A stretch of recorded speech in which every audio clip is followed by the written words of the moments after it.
গবাদি পশু। আর মাঝখানে আমরা দুজন আসছি শিকার করতে। করতে যাচ্ছি এ বছরের সবচেয়ে বহুল প্রতীক্ষিত, সবচেয়ে বিগেস্ট বাজেট এবং সবচেয়ে বড় তারকা বহুল বাংলা ওয়েব সিরিজ, যেখানে মুখ্য চরিত্রে অভিনয় করেছেন অপূর্ব এবং ইয়াশ রোহান। কেমন হলো এই সিরিজটি এবং কে কে এখানে কেমিও দিয়েছে, আসুন আলোচনা করা যাক আমাদের এই ওয়েব সিরিজ হেডলাইনের রিভিউতে। জার্নালিস্ট জহির আহমেদ বলছি, বলেন।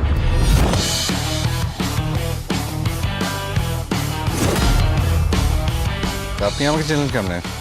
সাংবাদিক হয়ে আপনাকে না আছি না, রক ফ্যান হয়ে জিম মরিসনকে না আছি না, একই কথা। আমিও ছোটখাটো সাংবাদিক ভাই।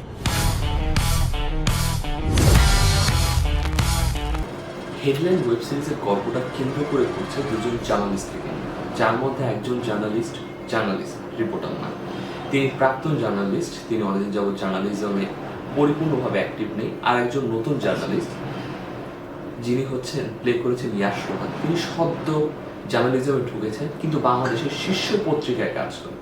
এই দুজন ব্যক্তি একটি নিউজ বা একটা হেডলাইনের জন্য ইনভেস্টিগেশন করছে, যেটি হতে যাচ্ছে শ্যামল মওলার চরিত্র। তিনি 20 বছর পর দেশে ফিরেছেন। কেন ফিরেছেন, কি কারণে ফিরেছেন, কি করতে চান, কেনই বা তার উপর নকআউট থাকার পরেও তিনি দেশে খুল্লাম ঘুরে বেড়াচ্ছেন, এর পিছনে কারণটা কি?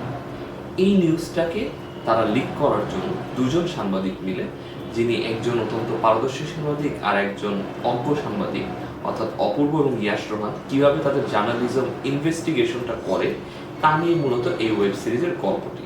এখানে আমাদের বিশ্বস্ত সূত্রের পাওয়া তথ্য অনুযায়ী প্রায় 1 মাস আগে দেশে ফেরত এসেছে কুখ্যাত সন্ত্রাসী কামরুজ্জামান ওরফে ক্লিন্টন। 20 বছর পর আসছে। 20 না, 21 বছর পর। কথা বলি, সবচেয়ে বড় পজিটিভ দিক হচ্ছে এখানকার পারফর্মাররা। এখানকার গেস্ট অ্যাপিয়ারেন্স থেকে শুরু করে এখানকার লিড চরিত্র অর্থাৎ ইয়াশ রোহান এবং অপূর্ব, তাদের যে অভিনয় দেখেন দুর্দান্ত।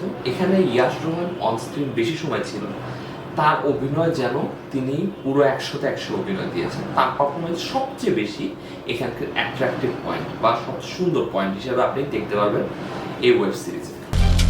আমি সবসময় গল্পই লিখতে চাইছিলাম, বেস্ট সেলিং থ্রিলার রাইটার হইতে না পারি, বিখ্যাত ক্রাইম রিপোর্টারও খারাপ কি। এখানে আপনি লোকেশন বলেন, এখানে আপনি ডায়লগ বলেন, এখানে অনেকগুলো ডায়লগ আছে। যেমন বাচ্চাদের পর্যন্ত যে ডায়লগগুলোকে ইউজ করে, অপূর্বর সন্তানের ডায়লগ ইউজ করা হয়েছে, বা ইয়াশ রোহানের ভাগ্নের যে ডায়লগগুলোকে ইউজ করা হয়েছে, তাদের যে পারিবারিক জীবনটাকে দেখানো হয়েছে সেটা খুব সুন্দরভাবে দেখানো হয়েছে। সেখানকার ডায়লগগুলা, সেখানকার স্ক্রিন প্রেজেন্সগুলা, সেটার স্ক্রিন প্লেগুলা খুব সুন্দর লাগবে, একটা ন্যাচারাল ফিলিং দেবে এবং তার মধ্যে একটা কমেডিক ভাইব রাখবে। আচ্ছা আপু, আপনাকে কি আমি আগে কোথাও দেখছি? এসব অনেক পুরনো লাইন আঙ্কেল, নতুন কিছু ইউজ করে। তার জন্যই তো তোমার কাছ থেকে একটা ছোট্ট হেল্প লাগবে। তাহলে আমাদের নেক্সট প্ল্যানটা কি? কাচ্চি খাওয়া, বউ ভাতের কাচ্চি। হ্যাঁ কিন্তু ভাই আমার তো স্যুট নাই ভাই। শুধু স্যুট পরলে তো আর হয় না, অন্তত একজনের চেহারা দেখে তো মনে হতে হবে যে কেউ ওই বিয়েটা খাওয়ার যোগ্য। আপনাদের দুজনের একজনের চেহারা দেখলেও সেটা যোগ্য মনে হয়। এই ওয়েব সিরিজে দুজন সাংবাদিক, একটা হচ্ছে যেমন বাডি কপ ড্রামাটারও থাকেন, ঠিক ওরকম বাডি কপের জায়গায় মানে বাডি জার্নালিজম দেখানো হয়েছে, যেখানে একজন খুব অভিজ্ঞ, একজন অনভিজ্ঞ, এবং এই দুজনের ভিতরে যে ব্রোম্যান্স, যে একে অন্যের সাথে তুইতুকারি, যে রাগ, অ্যাঙ্গার, এর ভিতর দিয়ে যেভাবে কমেডিগুলোকে এক্সপ্লোর করা হয়েছে, যেভাবে দেখানো হয়েছে, দুজনকে যেভাবে পারফর্ম করানো হয়েছে, সেই সিনসগুলো, সেই পারফরমেন্সগুলো, সেই মুভমেন্টসগুলো অত্যন্ত সুন্দরভাবে এখানে ফুটে উঠেছে। হয় না, এই সত্য সামনে আসা লাগবে। ওই একটা খাঁচাই আছে যেখানে নিজে থেকে সিংহবন্দী হবে। এখন যদি ওয়েব সিরিজের নেগেটিভ পয়েন্ট নিয়ে আমরা কথা বলি, one of the biggest negative point হচ্ছে এখানে যে লিড ভিলেন বা যাকে কেন্দ্র করে মূলত গল্পটাকে ঘুরবে, সেই প্রোটাগনিস্টটাকে প্রপারলি বিল্ড আপ দেওয়া হয়।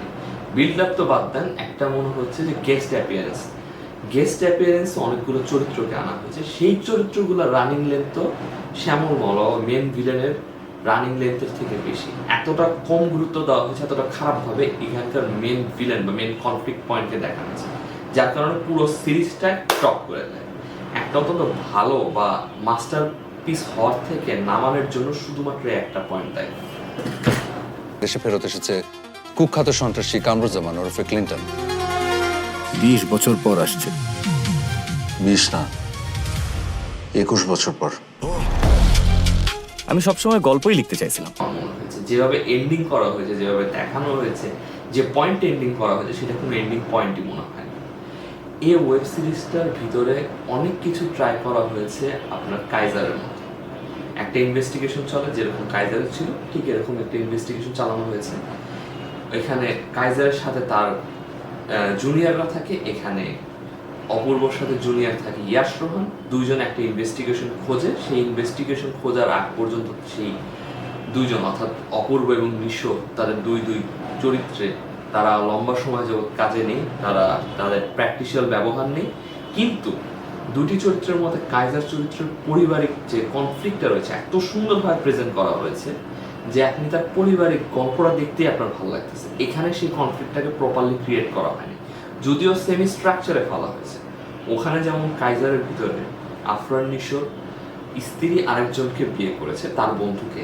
এখানে ক্যারেক্টারের ভিতরে অপূর্বর নিজের স্ত্রীর বাইরেও একজনের সাথে লম্বা সময় ফ্রেন্ডশিপ ছিল বা যে কোনো একটা সম্পর্ক ছিল, তাদের সন্তানকে নিয়ে একটা কনফ্লিক্ট তৈরি হচ্ছে। এই যে কনফ্লিক্টগুলা কাইজারের যতটা ন্যাচারাল মনে হয় এখানে অতটা ন্যাচারাল মনে হয়। কাইজারের যে ডায়লগগুলো দেওয়া হয়েছে, ডায়লগগুলো আফরান নিশো এত সুন্দরভাবে দিয়েছে যে আপনার মাথার মধ্যে হয়তো এখনো ক্লিক করবে। এই ক্যারেক্টারটিতে অপূর্বর ক্যারেক্টারটা প্রপারলি সুন্দরভাবে লেখা হয়নি এবং তার পারফরমেন্সের খুব আহামরি তেমন কিছু নেই। আপনি নর্মাল নাটকে যেরকমভাবে অপূর্বকে দেখেন তিনিও এখানে ঠিক সেরকম পারফরমেন্স দিয়েছে। অর্থাৎ আপনি যদি চিন্তা করে দেখেন একটা সিরিজ যেটা এই বছরের সবচেয়ে হাইপড আপ সিরিজ, সবচেয়ে বেশি ক্যারেক্টার কাস্ট আছে, যেখানে তোমার শাওকিদার থেকে শুরু করে সেখানে চঞ্চল চৌধুরী থেকে শুরু করে অসংখ্য কাস্টকে নেওয়া হয়েছে, তারপরে একটা সিরিজ আপনার হাইপ ক্রিয়েট করতে পারছে না। এখানে আহামরি নতুনত্ব কিছু নেই, কমেডি কিছু সিনে কাজ করে, কিছু সিনে কাজ করে না। এখানে ইনভেস্টিগেশন প্রপারলি করা হয়নি, ভিলেনকে প্রপারলি সেট করা হয়নি, ইনভেস্টিগেশন থ্রিলিং পয়েন্ট কাজ করছে না।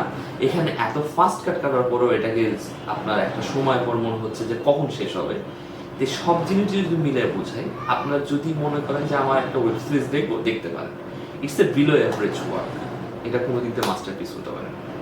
আপনারা আমাকে জানান আপনার কেমন লেগেছে হেডলাইন কি আসলেই তার যে হাইপটা ছিল সেই হাইপটাকে ম্যাচ করতে পেরেছে? আপনাদের কি মনে হয়?